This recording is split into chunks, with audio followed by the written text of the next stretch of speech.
Welcome to SVG-TV News for Monday, March 4th, 2019. I am Jennifer Richardson with the details. The growth of a country is linked to the growth of its private sector, and business support organizations are seizing the opportunity to learn more about the use of clusters as a tool for economic development.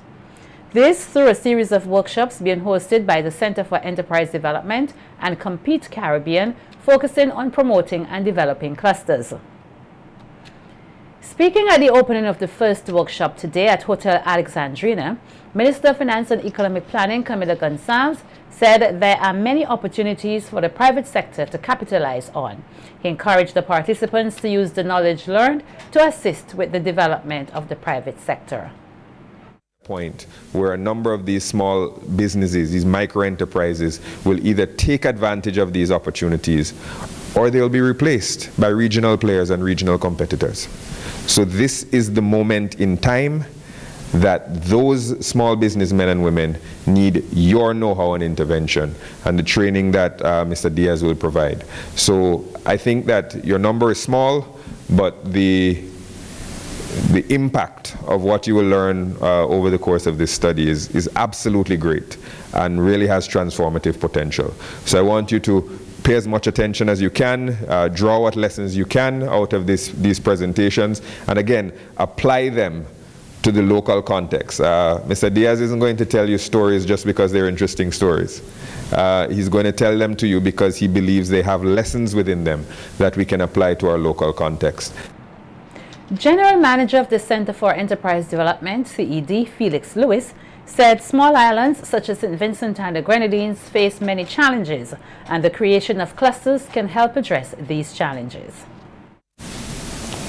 The topic of our sessions this week, industry clusters, is a very important tool which embraces many of the solutions we seek. This will help to bridge the capacity gap that still exists in the region in relation to leveraging our local, regional strategic alliances and partnerships. This is an important step in the process of building our capacity to properly take our place in the global marketplace. And I want to implore us that this process is just a beginning.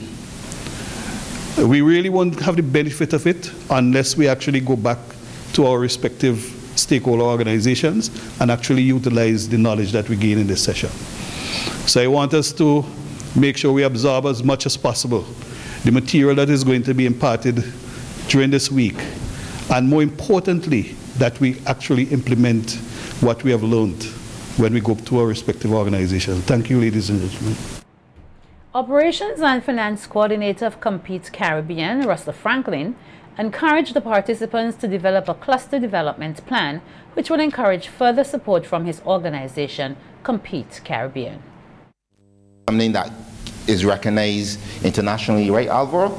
Correct. So, not saying that you should leave St. Vincent, but at the end of the day, you will be able to use this certification internationally. And I think that's something we are very proud of at Compete Caribbean. Of course, we want you to use it here in St. Vincent and the Grenadines, but at the same time, we are happy to provide something that is international. So I really implore you to participate wholeheartedly. Please remember there's a minimum 80% participation, so that is necessary. And we would really like, we're going to have another cluster call in September. And the more you participate and the better the cluster, what we call the cluster development plan is, the more likely we will select St. Vincent for additional funding to implement one or two of these clusters. So this is very critical. And I have to stress it's still a competition because one of my colleagues is going to be in Grenada next week and he's going to say the same thing to Grenada. And somebody's going to be in St. Lucia and they're going to say the same thing in St. Lucia. So please, I'm here for St. Vincent because I want to see it in St. Vincent. I was here in 2017. One of the long-standing primary schools in the Maricopa Valley last weekend held a special church service and award ceremony in celebration of the institution's 122 years of service. The event was attended by teachers, current and former students, along with parents and other well-wishers. Larisa Pugsley tells us more in this report. Forging ahead, achieving one dream, 122 years strong. This is the theme under which the Mariaqua Government School is observing its 122nd year anniversary. The school held a church service and awards ceremony which was attended by government officials, staff, current and former students, parents and other well-wishers. Principal of the school, Kathleen Giles, said the school's age was not known until it was researched by teachers. Collaborating with the staff to decide on one selection from a series of others, I thought it was important that the date of existence of the school be written on the logo. A research was done in the community and I was told to consult Mrs. Gerlin Miguel, who I did, and she further consulted other senior persons in the community, and the date that we now have was confirmed. The opening date of the school 122 years ago remains unknown. However, the elders said that it was opened sometime in January 1987. Acting Chief Education Officer Elizabeth Walker, who is a former student of the school, pointed out the important role of teachers past and present in molding the minds of students at the institution. The ceremony here today also represents and celebrates the cumulative work of so many people. First and foremost, the efforts of the students themselves, who have worked extremely hard following rigorous programs of studies over many years. It is also a testimony to all the head teachers and teachers who so fundamentally have influenced the lives of so many while setting high standards and expectations. Minister of Education and Area Representative St. Clair Jimmy Prince, who is also a former student of that school, charged teachers to continue to work with the students to achieve their fullest potential and to help them become well-rounded citizens. Education, as I said, is not just about schooling. You have to generate new citizens. You have to make people understand the environment in which they are. You have to make sure that they become good citizens. You have to make sure that they can think critically. You have to make sure that they can live in the 21st century. You have to make sure that they can understand the people with whom they work and live. It has to be, education has to be for living and production. The Mariaqua Government School now has a student population of 284 and 16 teachers. Back then in the 1900s, there were few teachers and a handful of students. The institution became prominent under the leadership of one Mr. Samuel Blenman, one of 6 educators brought from Barbados to St. Vincent to assist in the delivery of primary education. Samuel Blenman was a disciplinarian and perhaps the longest serving head teacher of the Mariaqua Government School, having served from 1900 to 1935. At the event, several past teachers were recognized for their contribution to the development of the institution, including a centurion and the longest-standing teacher, Brian Jackson. There are several more activities which will be held in observance and celebration of the education institution's 122nd anniversary. Reporting for SVG-TV News, Larisa Pugsley. Meanwhile, a former teacher and educator of the Mariaqua Government School, Cecil Charles, said discipline is an important element in the educational development of a child. While reflecting on the quality of education received back then under what he described as strenuous conditions, Charles appealed to parents, guardians, teachers, and all other stakeholders to instill discipline in children at an early age. Students who were educated during those early years had a very powerful and writing vocabulary. And this came naturally from discipline because that was the key, and the strap was an integral part of the classroom. You heard already, if you were late, you were beaten. If you could not recite your tables, you were beaten. If you could not read, you were beaten. You were beaten for everything. So flogging was the answer to everything. I believe if that should happen today, it would be called abuse. And many of us would make the rounds on social media, because that seemed to be the order of the day. Chad said back then everyone played a role to help students receive an education, and this sort of support is lacking today. It is said that there were two outstanding individuals, not teachers. They were janitors by the name of Foster and Maidvin. It was said that Foster was a dark, wiry, rather unkempt character who looked more like a lizard as he climbed every tree around the school. And his duties were to remove 4 buckets every morning at 5 o'clock with feces to throw into 2 latrine holes that were dug in the schoolyard. So we are fortunate today that we have toilets. In the past, we never had that.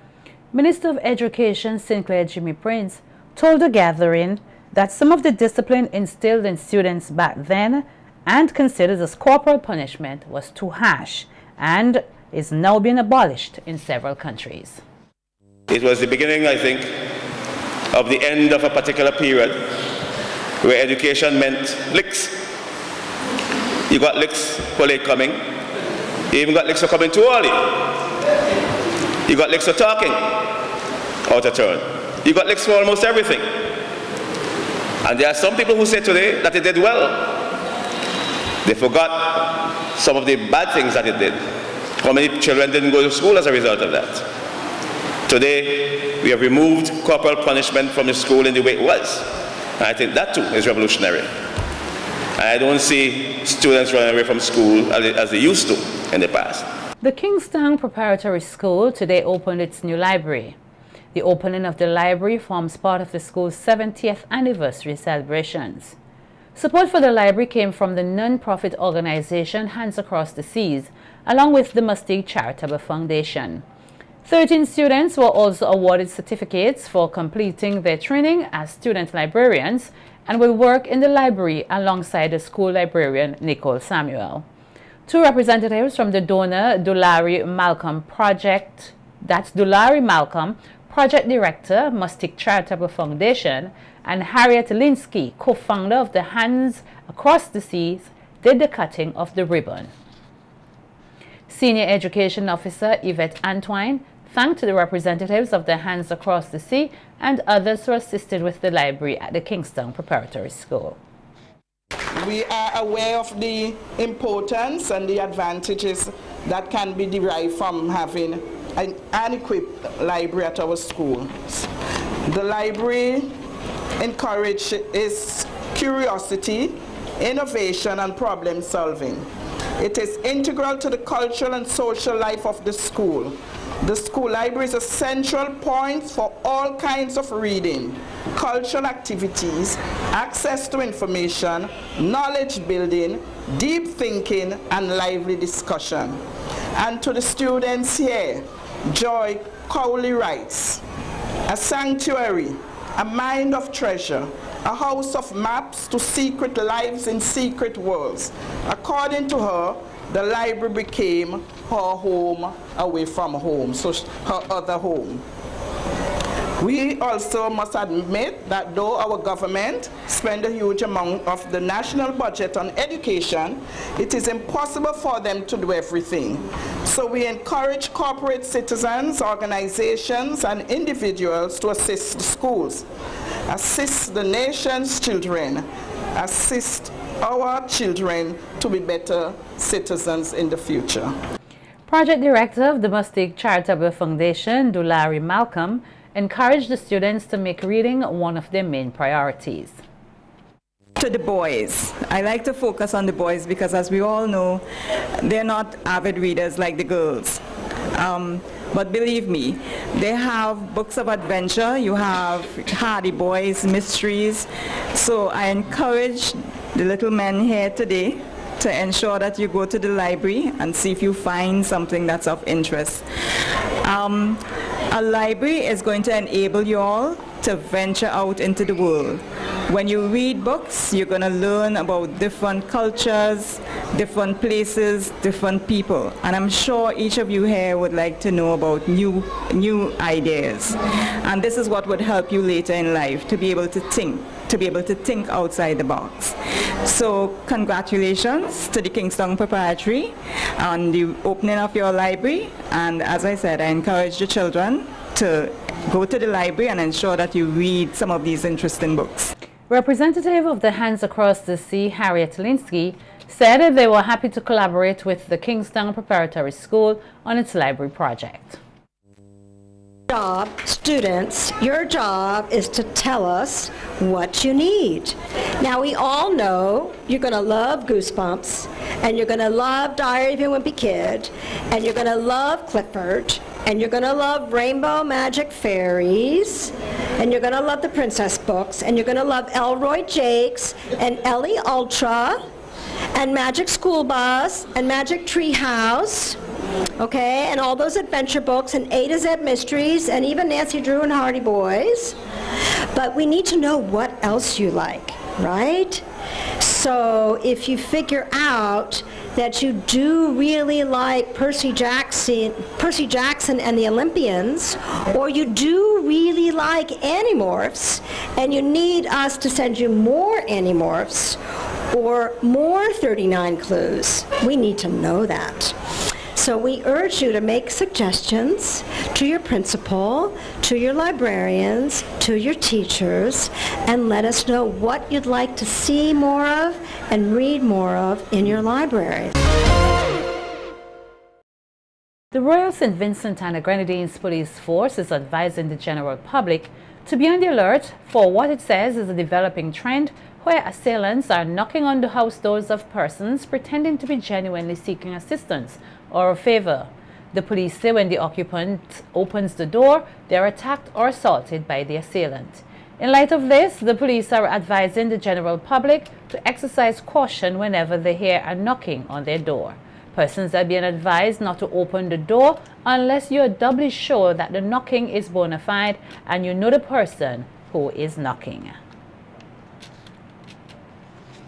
It is often said that tourism and agriculture must be linked, and the Young Island Resort is embracing the concept by using more locally grown produce. Through a grant from the European Union, the resort was able to fund a project which exposed staff to training using some of these produce by an international pastries chef. SVG-TV's Bavin Oliver tells us more in this report.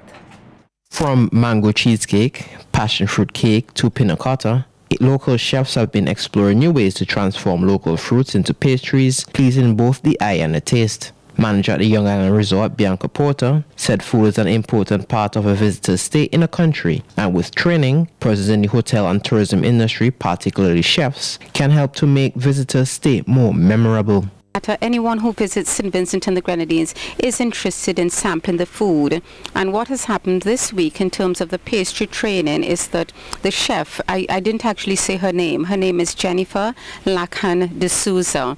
She has made a point of using local ingredients like mango, pineapple, soursop, the lemons, the spices, cinnamon, nutmeg and ginger, so that we can use the local ingredients. We can use whatever is in season, whatever is available to us, so that even if you're speaking about say a sponge cake, yes, you can get a sponge cake anywhere, but we're using the local ingredients to add that local flair. International chef Jennifer Lacan de Souza, who serves as a baking and pastries program coordinator at the George Brown College in Canada, said the training is a positive step in building SVG's tourism product. So we did a lot of things with some local fruit. We have some passion fruit cake here. A lot of peanuts grow on Young Island, so we worked with some peanuts this week. We have some fresh panna cotta with local fruit salad on top. I hope so. I hope that with the airport and tourism increasing here in St. Vincent, that it will help to elevate not just what's happening here at Young Island, but Young Island can be the example for the greater tourism here. Okay, I know they had a question. How were they? Did they accept everything well? Did they participate well? Very, very well. Very well. They are all very eager and talented and capable. Senior Chef Colin James and Executive Chef Christopher John at the Young Island Resort said they are grateful for the opportunity to sharpen their skills. Chef Jennifer for, you know, the time off to be here and to make me involved in pastry that I never really, you know, or into. So this is the opportunity that I get. So, you know, I thanks for the opportunity. Right. It was interesting because basically it was something new to me, and the idea was just to try to see if we could use about local fruits and incorporate with this special dessert she provided us this week. So whenever you go on, I have to come up with these, like using up mangoes, banana, guava, and stars, whatever available at the time, to create a unique dish in pastry. We are already above in that, so we're going to take a next step up. Yeah, with all these extra help. So that will be the next level for us to, yeah. At the completion of the training exercise, 10 members of staff received certificates of participation, which management said forms part of their own ongoing training in the culinary art. For SVG-TV Evening News, I am Barvin Oliver.